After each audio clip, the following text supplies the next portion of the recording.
कमला एक किराए के घर में अपनी बेटी के साथ रहती थी। उसकी आर्थिक स्थिति ठीक न होने के कारण उसकी बेटी दूसरे के घरों में काम किया करती। आखिर कब तक तू ऐसे ही दूसरों के घर काम किया करेगी मेरे लिए?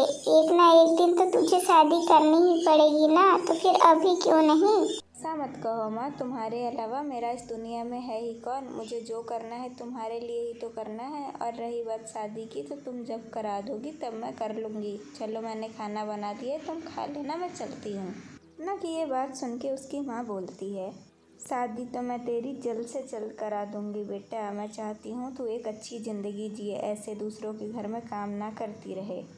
कमला लल्लू के पास जाती है और बोलती है, अरे लल्लू, तेरी नज़र में कोई अच्छा लड़का हो तो बताना, मुझे मेरी सपना की शादी करनी है। हाँ काकी, एक लड़का है, बाहर सर्विस करता है। सिर्फ उसकी माँ और उसकी छोटी बहन है। तुम बोलो तो मैं बात आगे बढ़ाऊँ? हाँ लल्लू, तू एक काम कर, कल उनको लेके तू मेरे घर आ जाना। मैं वहीं उनको सपना को दिखा भी दूंगी और एक दूसरे से उन दोनों को मिला भी दूंगी। ठीक है काकी, तुम अब घर जाओ, मैं कल उनको लेके आ जाऊंगा। अपनी सपना बिटिया उनके साथ बहुत खुश रहेगी। अगले दिन लल्लू राजेश को लेके सपना के घर पहुंचता है और बोलता है, देख लो काकी, यही लड़का है, बाहर अच्छा खासा सर्विस करता है। तुम बोलो तो बात पक्की करें? हाँ लल्लू, लड़का तो अच्छा है। 1 मिनट रुक, मैं ज़रा अपनी सपना को भी बुला लूँ, उससे भी तो पूछ लूँ। सपना और राजेश भी एक दूसरे को पसंद कर लेते हैं। कमला की आर्थिक स्थिति ठीक न होने की वजह से वह उनकी शादी मंदिर में ही कराना उचित समझती है। शादी के बाद जब सपना जा रही होती है तब कमला बोलती है, राजेश बेटा, मेरी स्थिति ठीक न होने की वजह से मैं तुम्हें कुछ दे तो नहीं सकी, लेकिन मैं तुमसे एक गुजारिश करूँगी कि मेरी सपना का ध्यान रखना। दोनों माँ बेटी अलग होने की वजह से फूट फूट कर रोने लगती हैं। सपना को अपनी माँ की बहुत चिंता हो रही थी। वो अपनी माँ से दूर नहीं होना चाहती थी। जब राजेश और सपना अपने घर वापस आए तब राजेश की माँ कलावती ने सपना के साथ ठीक व्यवहार किया। जब तक राजेश था, किसी काम के सिलसिले में राजेश को कुछ दिनों के लिए बाहर जाना था। राजेश के जाते ही राजेश की माँ सपना से मजदूरों की तरह काम कराती और उसे ठीक ढंग से बात तक नहीं करती। यहाँ तक कि अगर सपना बैठी भी रहती तो उसके पास आती और बोलती, क्यों रे, तेरी माँ ने तो एक फूटी कौड़ी नहीं दी और तू यहाँ महारानी की तरह बैठ के आराम कर रही है। कलावती की ये बात सुन के सपना को अपनी माँ की याद आती, परंतु फिर भी वो अपनी माँ से कुछ ना कहती, क्योंकि वो जानती थी कि माँ की भी आर्थिक स्थिति ठीक नहीं है। वो मन ही मन बहुत दुखी रहती और रोते हुए भी उस घर का सारा काम करती। इतना सब सपना के साथ होने के बावजूद भी सपना ने एक बार भी राजेश को फ़ोन करके ये सारी बातें नहीं बताई।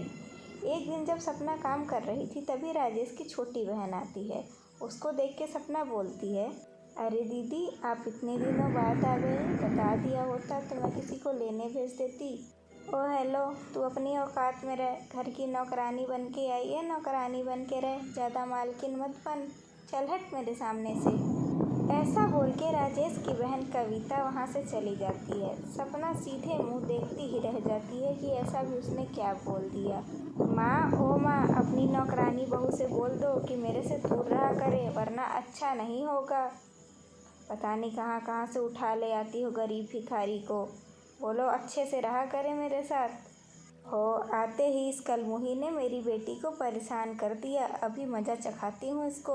क्यों रे, महारानी बन रही है इस घर की, नौकरानी बन के आई है, नौकरानी बन के रहे। वैसे भी तेरी माँ ने कुछ नहीं दिया, कितनी बार याद दिलाऊं मैं तुझे। पर माँ जी, मैंने तो कुछ बोला ही नहीं। मैंने तो दीदी को सिर्फ इतना बोला कि दीदी बता देती तो मैं किसी को लेने भेज देती। धूप बहुत है ना बाहर। ओ मिस भाभी नौकरानी, अपनी हद में रहो तुम, समझी? शादी हुई है, इसका मतलब ये नहीं कि तुम इस घर की मालकिन बन गई हो। इस घर पे पहले भी मेरा राज था और अब भी। कविता का अपने प्रति ऐसा व्यवहार देख के सपना समझ जाती है कि शायद उसकी किस्मत ही ऐसी है जो उसे ऐसा परिवार मिला। फिर वो अपने काम के लिए चली जाती है। इधर कविता बोलती है, इस बहन जी नौकरानी को तो मैं सबक सिखा के रहूँगी। अंत में जब सपना का सहन शक्ति खत्म हो गया तब उसने ये सारी बातें राजेश को बताई। राजेश उसी दिन घर वापस आ गया और बोला, माँ, मुझे लगा नहीं था कि मेरे जाने के बाद आप लोग सपना के साथ ऐसा व्यवहार करेंगे। सोचिए, यही अगर हमारी कविता के साथ हो तब आपको कैसा लगेगा माँ? सपना भी तो किसी की बेटी है। मुझे माफ़ कर दे बेटा, जाने अनजाने में मैंने ये बहुत गलत काम कर दिया। मुझे अब पता चला जब बात मेरी बेटी पे आई। आखिर सपना भी तो किसी की बेटी है। दहेज के चक्कर में मैंने उसके साथ बहुत बुरा किया। सपना, मुझे माफ़ कर दे बेटा। मैं बात जब अपनी बेटी पे आई तब कलावती को समझ में आया कि उसकी बहू भी तो किसी की बेटी है। अपनी बहू को अपनी बेटी मानिए, बहू नहीं। ऐसी ही कहानियाँ सुनने के लिए चैनल को सब्सक्राइब और वीडियो को लाइक करना बिल्कुल ना भूलें।